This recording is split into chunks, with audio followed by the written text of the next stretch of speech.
operations and to restart its activities. First of all, the situation in the front. Today, the whole day, during early morning, the armed forces of Azerbaijan, together with the terrorists, almost throughout the whole length of the front line, continued their offensives. The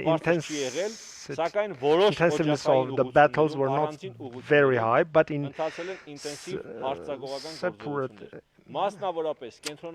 certain directions they were really very high. In few places, they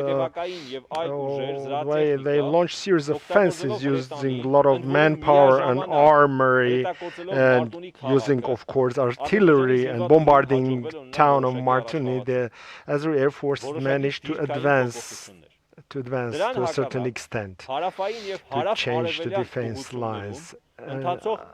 Opposite to that, in southeastern parts of the front, our armed forces managed to recapture certain defense lines and to advance to a certain extent. So, generally speaking, at this moment, the fights are continuing, and the intensiveness is not very high, but a lot of different weaponry is being used. Mainly, this is the situation. Now, I'll try to answer your questions.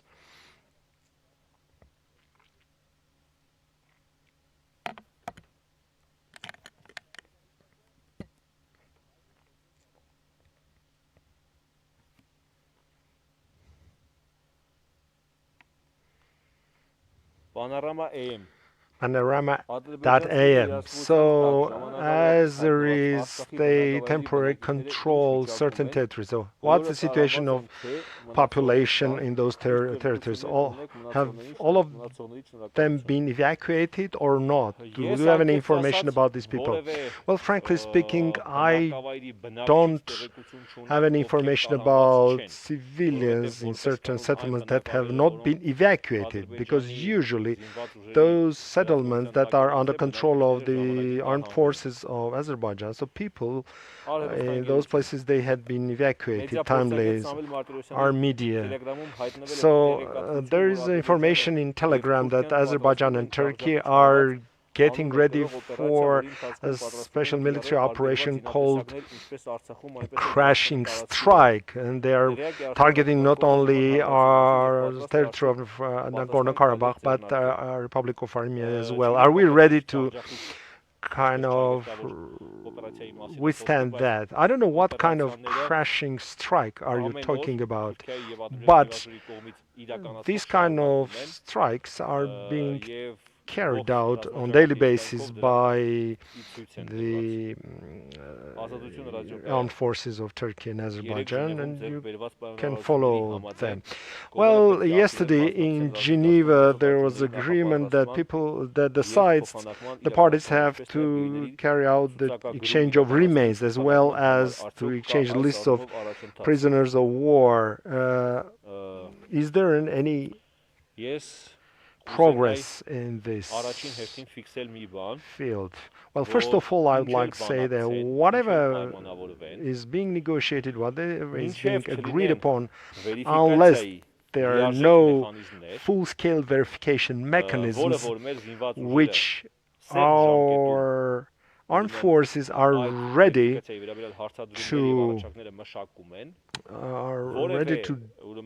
develop our proposals and our ideas about that and submit.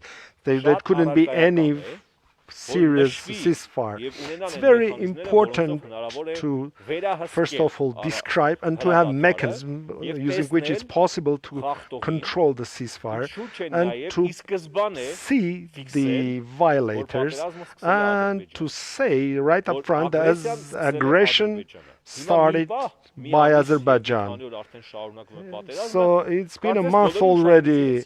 The war is going on, and everybody kind of forgot how this war started. And it's very important to state this, to reiterate this. Could you please give details about the use of bombs with phosphorus applied by Azerbaijan? And are you going to send evidences to relevant international structures? As the Defense Army has reported, they are now examining the cases of this use of bombs with phosphorus, and when these materials will be ready, we'll submit them. But again, I would like to avail to this opportunity and say that this morning, towards Stepanakert, during the day, during the town of Martuni, Azerbaijan has used artillery and air forces for bombarding the civilian population. I would like to draw everyone's attention at this fact because the whole world watching us, and to say that Azerbaijan, in a very selective way, using absolutely precise weaponry, strikes at the civilian population. Yesterday, I had the chance to separately mention the fact that very often old kind of weaponry that our Artsakh Defense Army may have some errors while using, and sometimes while striking legitimate objects in different settlements of Azerbaijan, it can, because of this error, and they can strike these non-military objects. And Azerbaijan could do certain operations to secure their own population. That means Artsakh doesn't have any special aim to bring any harm to civilian population of Azerbaijan. But we can't say the same about Azerbaijan, who has super precise weaponry, and their error is 1-2 meters, and very often we can see them when they strike at military objects. And very often they demonstrate this with pride, and we see in their media, the way they boast. But they forget that using this kind of super precise weaponry, they target civilian objects, maternity hospital in Stepanakert, the church in Shushi, hospital in Martakert. I don't think that by super precise weaponry, they just by accident target church, target maternity hospital. I don't think so.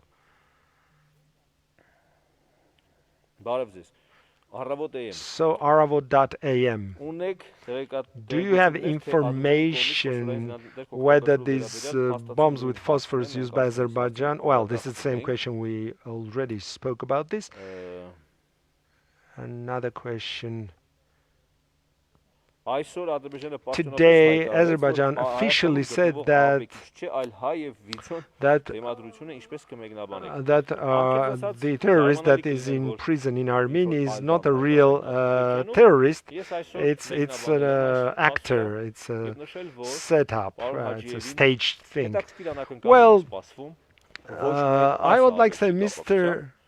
Hikmet Agiev is still going to face very nice surprises. And as far as the use of terrorists, their presence and use of terrorists, and using them as consumables, so and then the tactics, how they're using the terrorists, where do they use them, what kind of things they are going to reach, what kind of things. And Mr. Agiev is going to face very nice surprises. And as far as this POW concerns, there's a criminal investigation, and we have enough evidences for this case.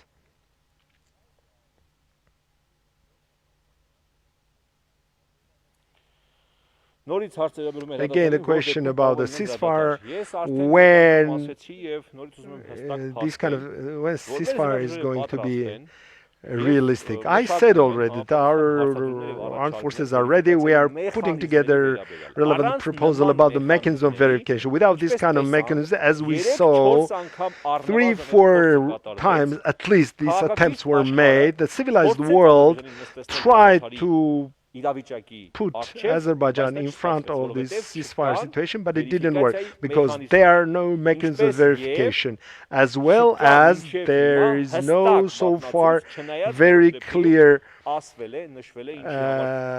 qualification of the aggressor. But it was said few times, and we are really grateful to those people who correctly pointed at Azerbaijan as the aggressor. Azerbaijan carries out aggression against Armenians living in Artsakh. Without this clear qualification, definition of aggressor, and without a clear mechanism of verification of ceasefire, there will be no ceasefire. So this much, and if there are no further questions, let me check one more time. Thank you. Follow our Joint Information Center on our platform. Follow us 24 hours. Thank you.